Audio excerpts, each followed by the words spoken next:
analista y miembro de esta familia sin censura. Gracias por tu paciencia, mi querido Norman. ¿Cómo estás? Bien, Vicente, muchas gracias. Con muchísimo gusto de participar en este día histórico, un día que puede resultar un parteaguas en los momentos, en las relaciones bilaterales que tenemos con los Estados Unidos, un socio inevitable, un socio importante, que yo creo que ha sido manejado, por decirlo de una manera muy simple, de una forma extraordinaria por el presidente López Obrador, quien ha anticipado siempre la necesidad de conservar nuestra dignidad, nuestra soberanía y, por supuesto, tener una participación de tú a tú, como debe de ser con cualquier otro país, ¿no?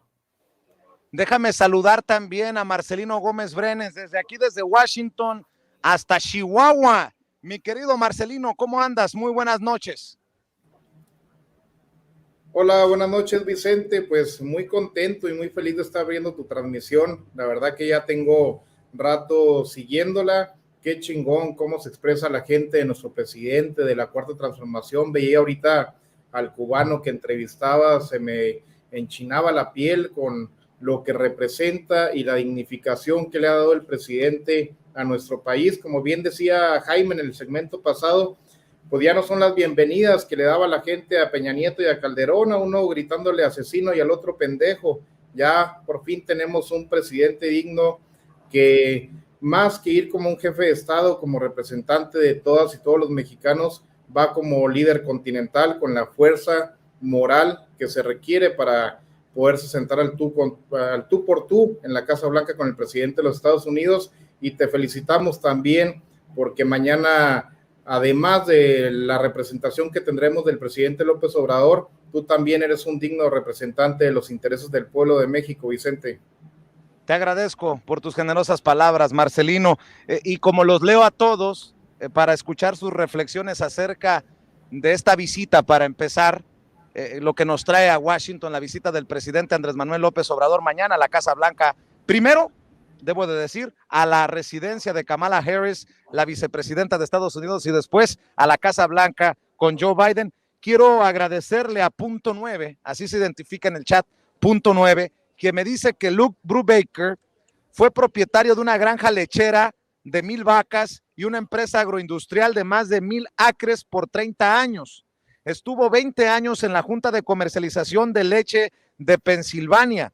Brubaker fue miembro de comités legislativos de Pennsylvania Farm Bureau, el buró de granjeros de Pensilvania. Actualmente preside el Comité de Asuntos Locales, la Oficina Agrícola de Lancaster, y fue presidente del Comité del Trabajo y Seguridad Agrícola. Ese fue el señor que llegó a hablar conmigo aquí a las afueras de el Hotel Lombardi, en donde se hospeda el presidente Andrés Manuel López Obrador, y asegura que él ya le expuso la crisis que enfrentan muchos empresarios como él, y que necesitan la mano de obra migrante, que se lo expuso a Donald Trump, que se lo quiere exponer a Joe Biden y que está deseoso de conocer al presidente Andrés Manuel López Obrador. Mi querido Norman Pearl, la noticia sigue siendo que la gente se le entrega al presidente y el campanazo lo pueden dar mañana Joe Biden y el presidente Andrés Manuel López Obrador, dependiendo de lo que anuncien, en un acuerdo que tiene comiéndose las uñas a muchos paisanos, a muchas paisanas, sobre todo de este lado de la frontera, que podrían beneficiarse de lo que acuerden los presidentes de México y Estados Unidos, Norman. Bueno, hay que reconocer que las propuestas del presidente López Obrador siguen vigentes.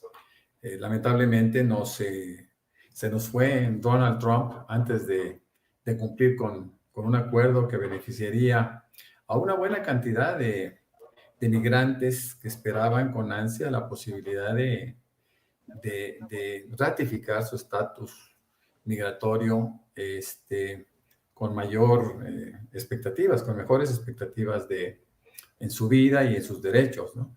Yo creo que el presidente López Obrador insistirá en la necesidad de que se le dé un trato distinto, un trato especial a trabajadores tan especiales como son los mexicanos. Déjame recordarte muy rápidamente que el trabajador mexicano tiene un gran prestigio en el mundo, ¿no? En Canadá hacían una revisión, no solo de pasaporte, ¿no? Hacían una revisión de características y de conocimientos específicos sobre México para ratificar que efectivamente fuesen mexicanos, porque la capacidad de sacrificio que tiene el mexicano, lo dijo ahorita el empresario que entrevistaste, pues es muy grande, ¿no? No todo el mundo tiene esa capacidad para poder desarrollar trabajos pesados que también demandan creatividad y demandan inteligencia. Entonces, digo, yo a lo largo de la vida me he encontrado con muchas experiencias. Por ejemplo, llegando, sobrevolando Ciudad Juárez, iba el director de recursos humanos de la IBM y cuando iba llegando decía, bueno, es que nosotros aquí en esta planta tenemos una alta productividad porque aunque los mexicanos no tienen la productividad de los europeos y norteamericanos, están es decir, tienen sueldos muy bajos. Entonces yo le dije, no, eso no es cierto, yo conozco la estadística, ¿no?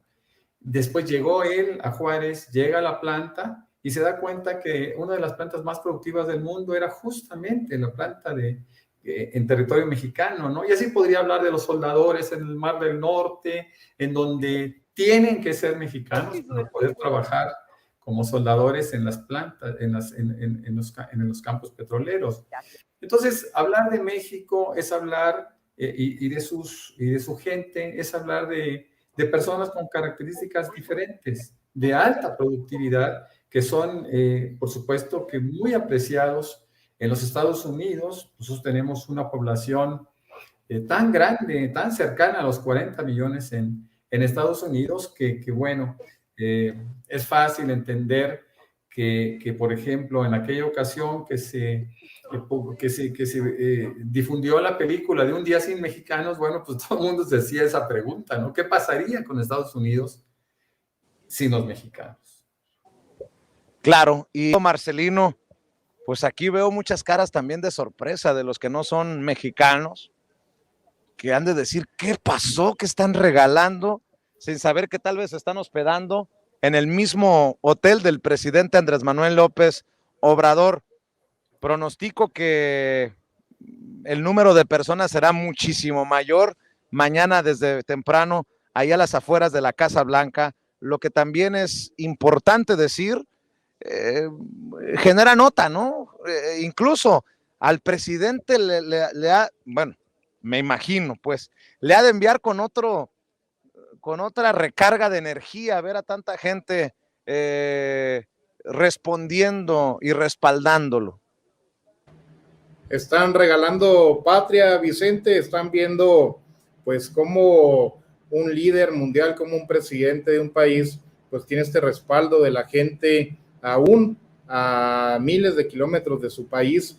Lo que comentaba el buen Norman, a quien aprovecho para saludarnos, lo hice en la primera oportunidad, pues es indudable, el pueblo mexicano somos sumamente trabajadores, somos una fuerza de trabajo envidiable para cualquier país del mundo, reconocida históricamente. En Estados Unidos se valora, pero no se paga como debe ser. Espero este granjero con el que platicabas, Vicente, pues tenga buenos salarios, tenga bien a sus trabajadores locales y mexicanos, centroamericanos, latinoamericanos.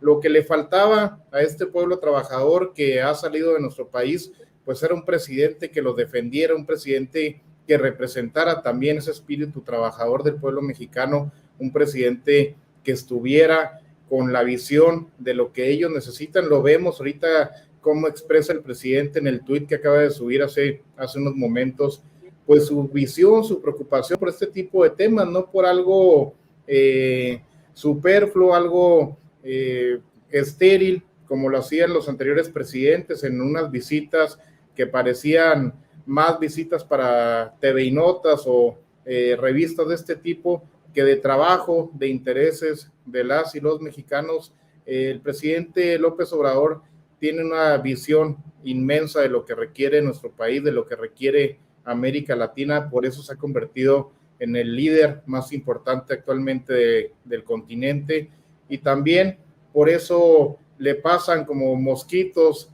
los temas de, como bien decías, Meco Cortés, de Alito, de Zambrano, de la prensa tradicional en nuestro país.